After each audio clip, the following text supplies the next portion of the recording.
তাজমহলের পাথর দেখেছো, দেখেছো কি তার প্রাণ? অন্তরে তার মমতাজ আর বাহিরেতে শাহজাহান। संवेदना गरीब के प्रति नहीं है। नौजवानों को रोजगार कैसे मिले?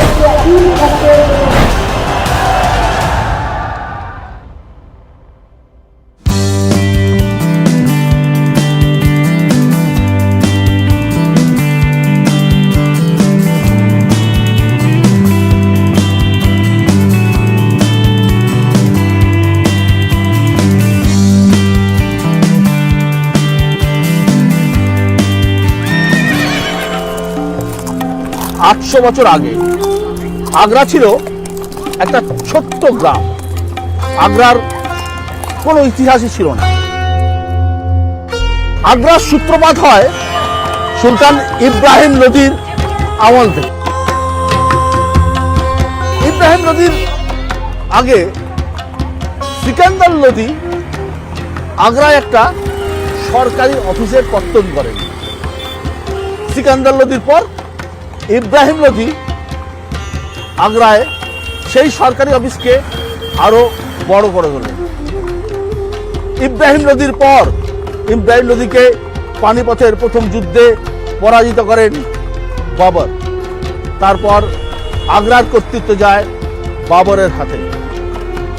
সেইখান থেকেই শুরু হয় মোগল শাসন, শুরু হয় আগ্রার ইতিহাস।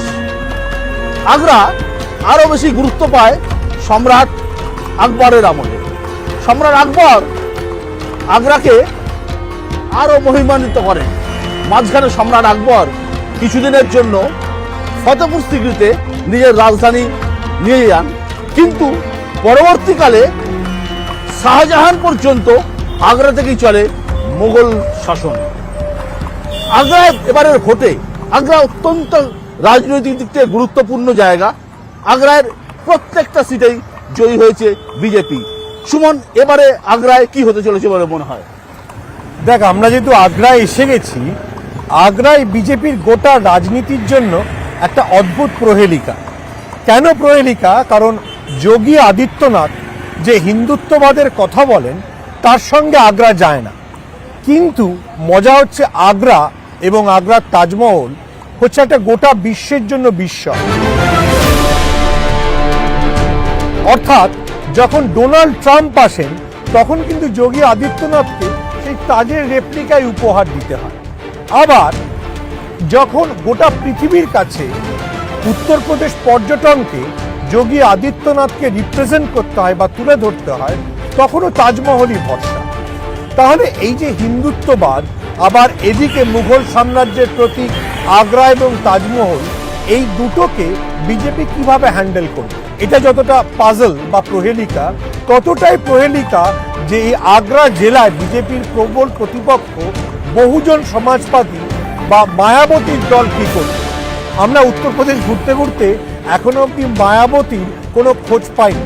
দু একটা দেওয়ালের ফ্লেক্স আর একটু কোথাও কোথাও হোয়াটসঅ্যাপ মেসেজ ছাড়া।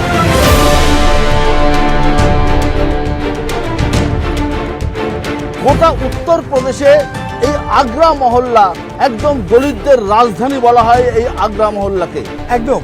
এবং যদি দেখা যায় যে সমাজবাদী পার্টি এবং বিজেপি দুজনই আশা করছে যে মায়াবতীর ভোট এবার 20% নিচে চলে যাবে, তাহলে অন্তত 8 থেকে 9% ভোট অন্য কোনো দলে যেতে পারে।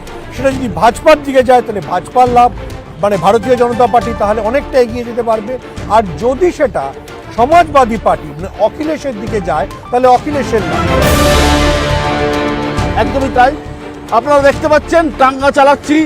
এই সেই আগ্রা দুর্গ, একটা সময় যে আগ্রা শাসিত হতো, শাসন করত গোটা ভারতবর্ষকে, সেই আগ্রা পরবর্তীকালে আস্তে আস্তে হারিয়ে যায়। শুধুমাত্র আগ্রা ফোর্ট এবং তাজমহল, যা ওয়ার্ল্ড হেরিটেজ ঘোষিত হয়েছে ইউনেস্কোর দ্বারা, তার মধ্যেই আগ্রার খ্যাতি।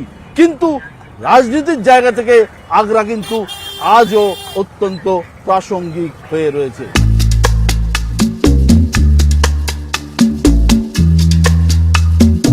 इलेक्शन का माहौल तो अच्छा है।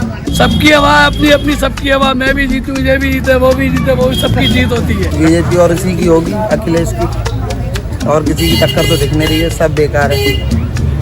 टक्कर खाली 2 जनों की है।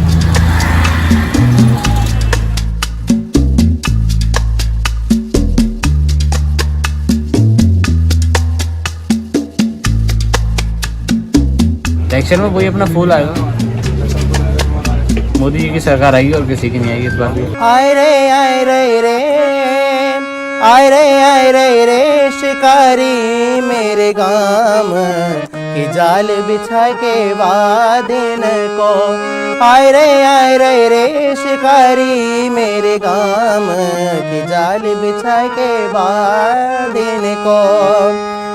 ओ इन तेरे रे इन ते बच के तू करियो दुआ। साउथ गेट है, 20,000 लेबर ताजमहल बनाने के लिए इराक से आया था, तो उनका फैमिली भी इस गेट के पीछे रहता है। इसको बोलते हैं लेबर कॉलोनी। शाहजहां थे, उनकी 3 वाइफ तो officially, first wife west gate, second wife east और थर्ड मुमताज। के कंठ लगावे तुझको फांसन को छुएंगे तेरे पाम की जाल बिछा के बादिन को। হাজার হাজার বছর ধরে বয়ে যাচ্ছে যমুনা। ইতিহাস, বহু ঘাত প্রতিঘাত, নানা চড়াই উতরাই দেখেছে এই তাজমহল, যমুনা আর আগ্রা নগরী। এবারে উত্তরপ্রদেশের লখনৌয়ের তখ্তে কি হবে তা নিয়েও কিন্তু উৎকণ্ঠায় রয়েছে তাজনগরী। শুনুন। দেখো, এবারে সবচেয়ে বেশি চ্যালেঞ্জ হচ্ছে যে যোগী আদিত্যনাথ, যিনি হিন্দুত্বের নতুন আইকন, তাকে চ্যালেঞ্জ জানাচ্ছেন উত্তরপ্রদেশের তরুণ তুর্কি অখিলেশ যাদব। সেই যে এই যে মুখোমুখি লড়াই, এটাতে বসপা অর্থাৎ মায়াবতী কি করতে পারবে আর প্রিয়াঙ্কা গান্ধী ভদ্রই বা কি করবে, সেটা নিয়েই যাবতীয় তর্ক বিতর্ক আলোচনা। देखिए, राजनीति की बात करें तो लड़ाई कहीं ना कहीं दो मुही बाइपोलर होती हुई नजर आ रही है अधिकतम क्षेत्रों में। लेकिन क्योंकि ताज पे खड़े हैं विशुदा, तो 2 लाइनें ये बताना जरूरी है कि शकील बदायूनी ने क्या कहा। उन्होंने कहा कि एक शहंशाह ने बनवा के ये हसी ताजमहल सारी दुनिया को मोहब्बत की निशानी दी है। साहिल लुधियानवी ये कहते हैं कि एक शहंशाह ने दौलत का सहारा लेकर हम गरीबों की मोहब्बत का उड़ाया है मजाक। শাহরির লড়াই থাকবে, কবির লড়াই থাকবে, কিন্তু শাহজাহানের তাজমহল আরও হয়তো কয়েক হাজার বছর এই ইতিহাসের সাক্ষী থাকবে এবং ইতিহাসকে বয়ে নিয়ে যাবে। একই সঙ্গে যমুনাও থাকবে, যমুনা দিয়ে বয়ে যাবে আরও জল, এবং এই যমুনার জল আগামী দিনে লখনৌয়ে গিয়ে কোথায় মিশবে তারই অপেক্ষা।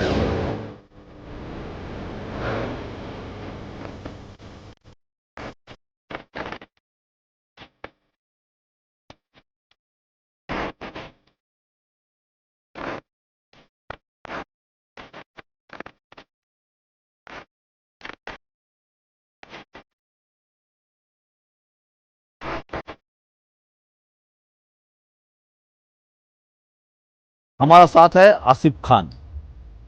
ये ताजमहल एकदम सामने इनका घर है और आसिफ जी का फैमिली मुगल अमल से यहाँ का रहने वाले हैं।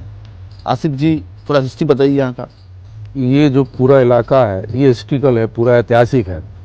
यहाँ शाहजहां ने 3 हिस्से ताजमहल के खाली रखे थे और दक्षिण में उसने आबादी रखी थी। यहाँ 4 कटरे बनाए थे, कटरा उमर खां, कटरा रेशम, कटरा फुलेल, कटरा जोगीदास। इन 4 कटरों में उनके आदमी रहा करते थे जिन्होंने ताज में काम किया था। वो सारे लोग रहा करते थे। एक उसने काली मस्जिद का निर्माण किया, एक ताजमहल की मस्जिद, एक फतेहपुर की मस्जिद है। उसमें नमाजी नमाज पढ़ने कैसे आएंगे, वो लोग यहाँ रहा करते थे। 3 हिस्से बिल्कुल ताजमहल के खाली थे और खाली था, पूरा खाली। तो आप लोग कौन से? ये लोग, हम लोग जब के आगे रहे हुए, उसी पीढ़ी दर पीढ़ी के रहे हुए लोग हैं। हमारा काम था कागज़ का, हम लोग कागज़ बनाया करते थे। हमारे टाइम कागज़ का जो है वो लकड़ के ऊपर रख करके सुखाते थे पुराने टाइम के अंदर। अब तो मशीन वगैरह आ गई हैं। उस टाइम हमारा कागज़ का कारोबार रहा। फिर ब्रिटिश शासनकाल आ गया। ब्रिटिश शासनकाल के अंदर जो है सारा काम जितना भी है, उन्होंने इस इलाके का नाम चौक कागदियान, जो हमारा काम था कागज़ का, उसी के ऊपर रखा उन्होंने पूरा। ये जितनी भी जगह आप जो देख रहे हैं, ये सारा जितना भी है, ये मुमताज़ की सहेलियों के बुरस है। शाहजहां की जो वाइफ थी हाँ। मुमताज, उनकी सहेलियां हैं, ये एक इधर हैं, अच्छा। एक उधर हैं, उस अच्छा। कब्र में है। अच्छा, तो इस मोहल्ला पूरा आपका फैमिली का रिश्तेदार सब रहते हैं सारे रिश्तेदार वो सब हमारे ताऊ चाचा सब लोग जितने भी पूरे खानदान दर खानदान खानदान दर खानदान सब फैला। अब तो यहाँ मिक्स आबादी हो गई। जब इंडिया पाकिस्तान का बंटवारा हुआ, वहाँ से जो लोग यहाँ आए उनको भी यहाँ अलाउड कर दिया गया, वो भी यहाँ लोग रहते आप हैं तो सब। एक टाइम में कागज का काम करते थे, कागज का तो काम। अभी क्या काम कर रहे हैं आप लोग? अभी मेरा दरदोजी का काम, जरी एम्ब्रॉयडरी का काम है। वो कागज का काम खत्म हो गया पूरा, एम्ब्रॉयडरी का काम चल रहा है अभी, एम्ब्रॉयडरी का काम। तो इस चुनाव में, इस बार जो चुनाव होने जा रहा है उत्तर प्रदेश में, क्या लग रहा है आपको? ये जो चुनाव है, असल बात मैं आपको बताऊं, ये जो चुनाव होने वाला है पूरे प्रदेश के अंदर, ये होने वाला है महंगाई के ऊपर। क्योंकि जो एक आम वोटर है ना, जो वोट डालने जाता है, जो एक गरीब है, वो ना हिंदू है, ना मुसलमान है, ना सिख है, ना ईसाई है, वो जो एक आम आदमी है, वो ये देख रहा है कि मेरे को सरसों का तेल किस भाव मिल रहा है, पेट्रोल किस भाव में है, महंगाई बहुत ज्यादा है, और उस आदमी की इनकम जो है वो बहुत कम है।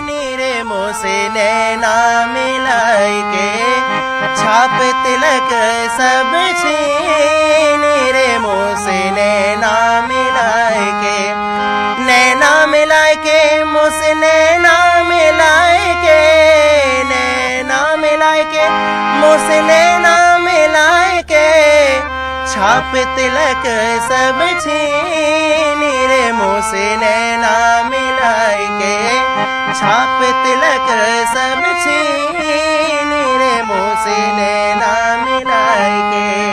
संवेदना गरीब के प्रति नहीं है। नौजवानों को रोजगार कैसे मिलेगा?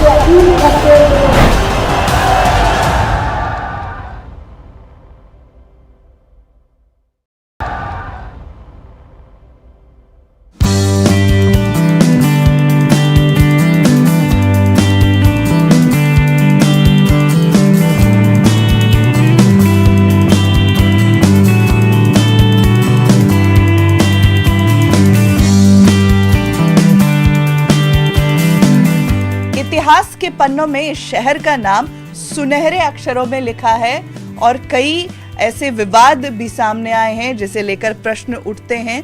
इस समय हमारे साथ भाजपा के विधायक हैं योगेंद्र उपाध्याय जी। सबसे पहले ये जानना चाहेंगे कि चुनाव की तैयारी कैसी, टक्कर सबसे बड़ी कौन दे रहा है आपको? हमें कोई टक्कर नहीं दे रहा हमारे क्षेत्र में, क्योंकि मोदी जी के काम, योगी जी के काम और इस क्षेत्र में मेरे काम इतने हैं कि सब वो दोनों जो विरोधी पार्टी सपा बसपा, वो कौन सेकंड आएगा इसकी लड़ाई लड़ रहे हैं। एक तरफा चुनाव है आगरा दक्षिण विधानसभा क्षेत्र में। जगेंद्र जी, ये आगरा में आप काफी सीनियर लीडर है, यहाँ पॉपुलर भी है, हम लोग बहुत सारे जगह घूमे हैं। तो लास्ट चुनाव में 2017 यहाँ 9 सीट है, 9 सीट बीजेपी के पक्ष में गया था। इस बार क्या हो? इस बार भी 9 की 9 सीट भी भारतीय जनता पार्टी की ओर आएंगी। मैंने कहा ना आपसे कि वो चुनाव तो योगी जी के बिना लड़ा गया था, और ये चुनाव योगी जी जैसी पर्सनैलिटी के साथ लड़ा जा रहा है। तो 9 की 9 सीट आनी है और पिछले वाले से ज़्यादा मत यानी वोट लेते हुए आने वाले हैं। क्यों? क्योंकि योगी जी का काम ऐसा है। योगी जी ने इस प्रदेश को सुरक्षा दी।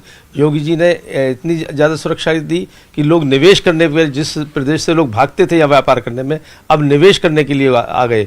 यहाँ पर गुंडागर्दी का राज समाप्त हुआ, यहाँ पर बेस्ट गवर्नेंस मिली है यहाँ की जनता को, इसलिए यहाँ की जनता योगी जी से बहुत खुश है। लेकिन महंगाई है, आपका नौकरी नहीं है, और इंडिया में का बीमारू स्टेटों में एक उत्तर प्रदेश है। एक समय यही मैं कहना चाहता था, एक समय यूपी बीमारू स्टेट था और उसे उल्टा प्रदेश कहते थे। आज उत्तम प्रदेश की ओर बढ़ रहा है।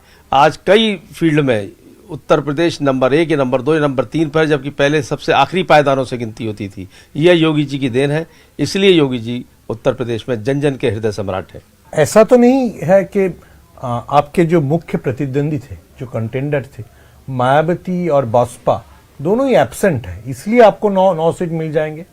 देखिए, मैंने कहा ना कि जब हम लोगों ने इतनी बड़ी लकीरें काम की खींच दी हैं, चाहे वो मोदी जी के स्तर पे हो, चाहे योगी जी के स्तर पे हो, चाहे हमारे स्तर पे हो। जोगेंद्र जी, आप एक बहुत पॉजिटिव लीडर है, लेकिन आप अगर 2 साल पहले की तारीख में जाएंगे तो जो आगरा में जो डिफेंस कॉरिडोर जो बनाने की मोदी जी ने शुरुआत किया था, आज तक कुछ दिखाई नहीं देता है, एम्प्लॉयमेंट नहीं है, तो कैसे नहीं, एम्प्लॉयमेंट का जहाँ तक सवाल है, उत्तर प्रदेश में इससे पहले जो शासन था समाजवादी पार्टी का, जब कोई भी एम्प्लॉयमेंट निकलता था तो उनके सैफई से लोग थैला लेकर निकलते थे, लाइए हम नौकरी दिलवाएंगे, उस थैले को भर दीजिए।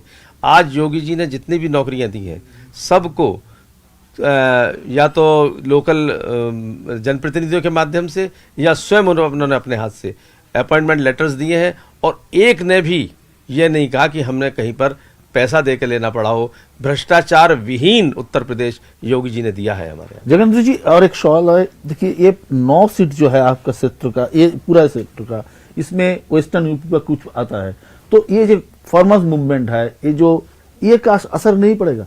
फार्मर मूवमेंट का कोई असर यहाँ पर नहीं है, इस पूरी आगरा रीजन में नहीं है, बल्कि और हमारी 9 सीटों पर बिल्कुल भी नहीं है, क्योंकि यहाँ का किसान जानता था कि जो बिल था वो वास्तव में किसानों के हित में था, लेकिन कुछ लोगों ने उसको अपने स्वार्थ की वजह से एक कौम का चुनाव बन के आंदोलन बन के रह गया था। तो आम किसान उससे कोई प्रभावित नहीं था, और यहाँ का तो आप कहीं भी जाके पूछ लें, क्योंकि आप तो पूरा सर्वे कर रहे होंगे, कहीं पर भी ऐसा नहीं मिलेगा जो किसान आंदोलन से प्रभावित क्षेत्र हो। सही बात है, आपका बात सही मानता हूँ, लेकिन तब जयंत चौधरी का क्या जरूरत है? आपको इतना न्योता दे रहा है, जो आइए हमारा साथ, आइए हमारा साथ काम कीजिए। कौन? जयंत चौधरी, आरएलडी। नहीं, देखिए ऐसा है कि राजनीति में तो जितने साथी हो जाते हैं उतना एक और एक मिलकर 11 होता है, और यदि किसी बड़े दुश्मन को खत्म करना तो छोटे दुश्मन का सारा ही राजनीति का अंग है, रणनीति का अंग है। अगर आते हैं कोई, उनका स्वागत है, आए, हम बड़े दुश्मन को खत्म करेंगे। बड़े दुश्मन कौन है, सपा या बसपा? सपा है इस समय, बसपा नहीं है। बसपा तो कहीं नहीं, नोवेयर।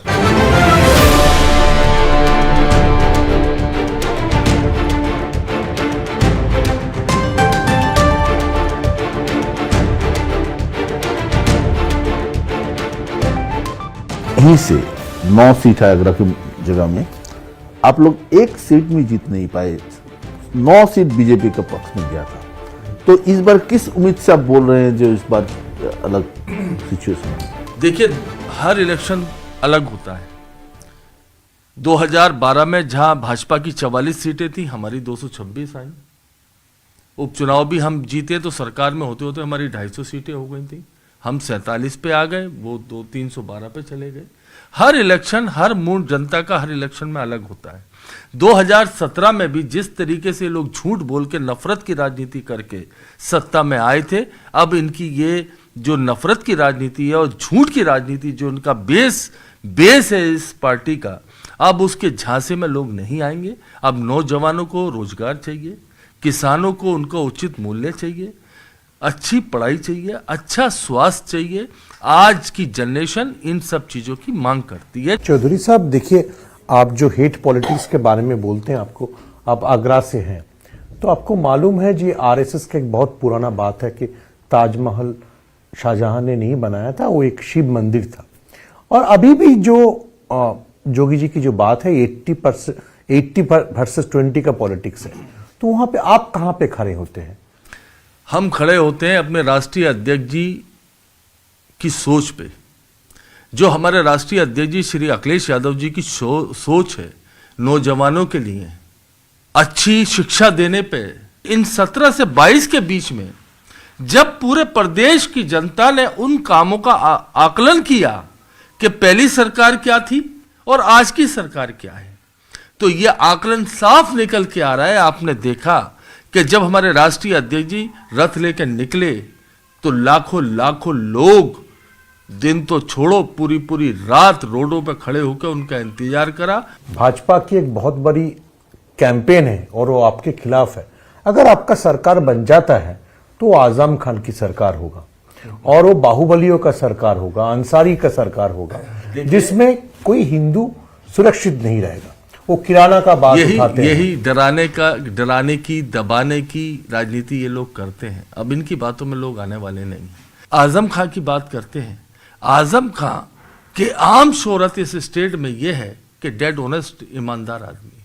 वाजिद साहब, 2012 से 2017 अखिलेश यादव की सरकार के ऊपर सबसे ज्यादा आरोप है गुंडागर्दी की सरकार। अभी जोगी जमाना में ये साफ है, गुंडागर्दी साफ है, विकास दुबे जैसे एनकाउंटर हो गया और यहाँ कहीं भी लॉ एंड ऑर्डर सिचुएशन खराब नहीं है। देखिए, ये तो पूरा प्रदेश के साथ साथ पूरा देश नेशनल चैनल है, कोई भी घटना होती है चैनलों पे चलती है।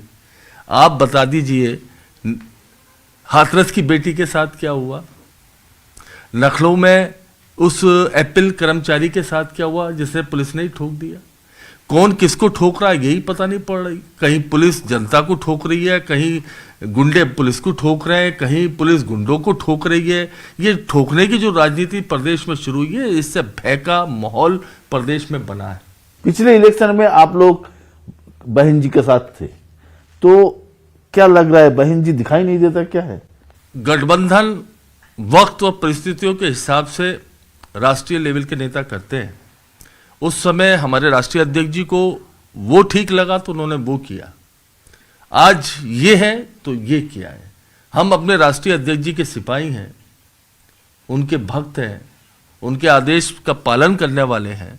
हमें तो जो दिशा निर्देश पार्टी का संगठन के हिसाब से हमको मिलता है उसको हम पूरी ईमानदारी से, वफादारी से जनता के बीच में जाने का काम करते हैं और उसको करने का। वाजिद साहब, इस बार जो सबसे फैक्टर होगा ये वेस्टर्न यूपी में जाट का वोट, ये वोट कितना फैक्टर हो जाएगा और ये वोट कहाँ किस तरफ जाएगा? आज की तारीख में मैंने अभी जैसा भाई को बताया कि ये इलेक्शन खाली जाट फैक्टर नहीं है, ये ओबीसी फैक्टर है, ये एससी फैक्टर है, ये जाट फैक्टर है, ये अल्पसंख्यक फैक्टर है, ये ब्राह्मण फैक्टर है, ये वाल्मीकि फैक्टर है, ये बेरोजगारी फैक्टर है। संवेदना गरीब के प्रति नहीं है। नौजवानों को रोजगार कैसे मिले?